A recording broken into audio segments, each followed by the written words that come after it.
Hallo, heute sind wir im Aqua-Zoo-Löbbecke-Museum in Düsseldorf.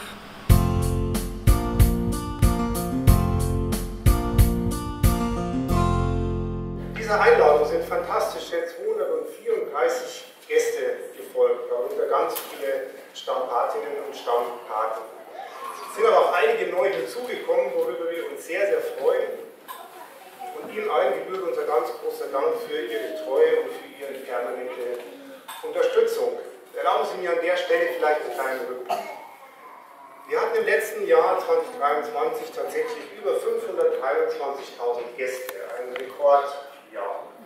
Und das letzte Mal, dass wir die 500.000 sozusagen gerissen hatten, war vor über 20 Jahren. Man sieht zum einen, dass wir enorm beliebt sind, bestbesuchte Kultureinrichtung in Düsseldorf. Man merkt aber zum anderen auch, dass Sie alle und unsere Gäste sehr genau wissen, wofür wir stehen, wofür wir kämpfen. Wir durften letztes Jahr den Artenschutz-Euro erheben. Das ist ja ein freiwilliger Beitrag von zumeist €1, der zweckgebunden ist. Und da sind letztes Jahr allein schon fast 185.000 € zusammengekommen. Und die geben wir aus für unsere Partner im Natur- und Artenschutz, dort, wo es wirklich brennt, im wahrsten Sinne des Wortes. Dann gab es eine Marktforschungsanalyse durch Düsseldorf Marketing und auch da hat man gemerkt, wie beliebt wir sind. 95% der Gäste geben an, dass das Aqua-Zoo-Löbbecke-Museum ein Ort ist, an dem man was lernt. Das ist für mich persönlich eine der tollsten Ergebnisse überhaupt, denn wir sind zugleich eben auch größte außerschulische Bildungsstätte in Düsseldorf. Wir werden in der Verwaltung, Politik und Stadtgesellschaft, glaube ich, in der letzten Zeit immer wieder erlebt haben, als jemand, der für die Weiterentwicklung und Erweiterung des Aqua-Zoo-Löbbecke-Museums sehr vehement eintritt und auch wirkt. Es muss weitergehen, wir müssen die Tierhaltung auch modernisieren.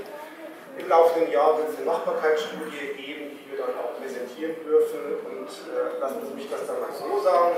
Ich denke, dann wird es sehr spannend werden. Aber wieder zurück zu Ihnen zum Patentag. Wir haben ja heute exklusiv für Sie geöffnet und möchten auch mit einem Rahmenprogramm Dank sagen.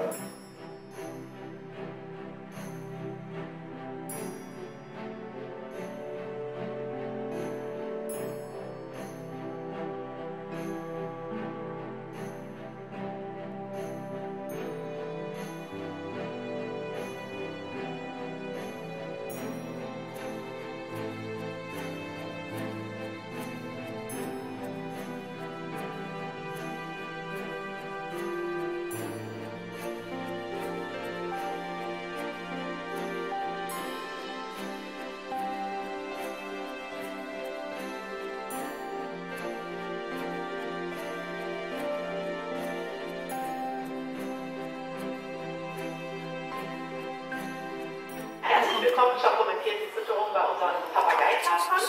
Ja, wir haben ja hier 4 Papageitaucher, 2 Jungs, 2 Mädchen.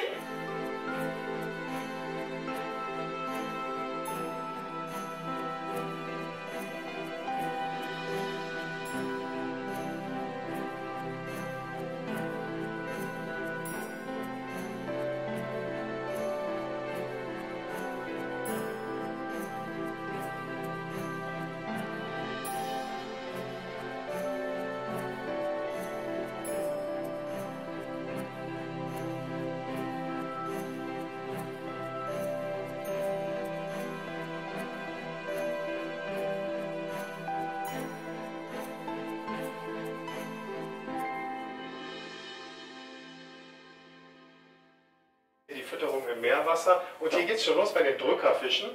Die werden heute mit lebenden Garnelen gefüttert.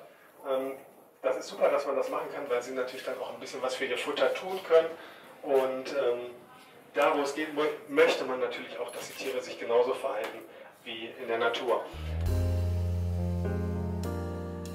Im nächsten Becken geht es schon weiter. Da bekommen unsere Feuerfische auch gerade Garnelen zu füttern. Es gibt auch ein paar andere Fische, unter anderem einen sehr, sehr alten Schlangenaal, den wir jetzt noch nicht sehen. Das ist der Ali. Der Ali liegt jetzt noch irgendwo versteckt unter den Korallen. Ist wirklich ein Methusalem, der ist über 20 Jahre alt.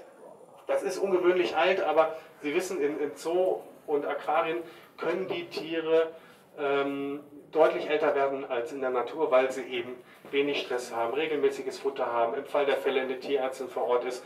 Und das ist auch bei unserem Ali schon so gewesen, dass er vor einigen Jahren unter das Messer musste. Er hatte nämlich einen großen Tumor, jetzt kommt er hier vorne raus. Ali hatte einen großen Tumor im Bauch und der musste operativ entfernt werden. Das hat alles super geklappt und dem geht es immer noch richtig gut. Er wird jetzt aber separat gefüttert von der Pinzette, jetzt sieht man es.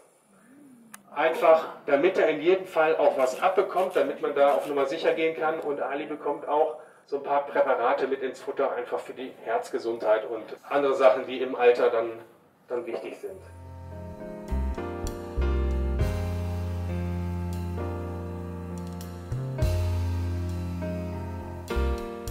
Hier sehen wir gerade ein Becken mit Mittelmeermorellen und den großen Drachenköpfen.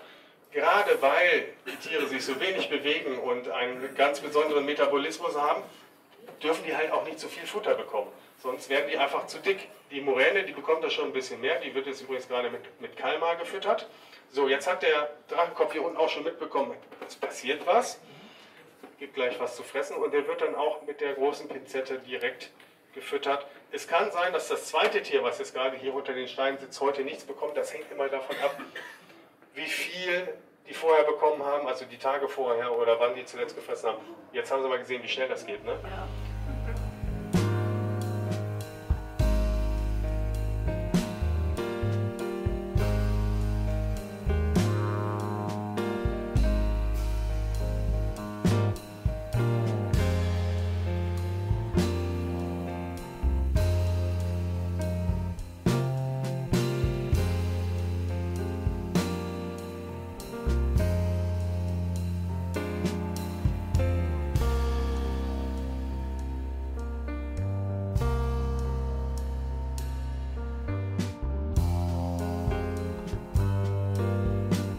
Hier bei den Schollen und Weitaugen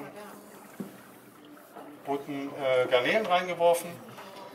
Die Tiere würden auch Wattwürmer fressen und die bekommen wir tatsächlich eher nicht, um sie hier verfüttern zu können. Das heißt, wenn wir mal Würmer verfüttern, dann sind das klassische Tauwürmer, also Regenwürmer, ja, die genauso gut ankommen und genauso gut gefressen werden.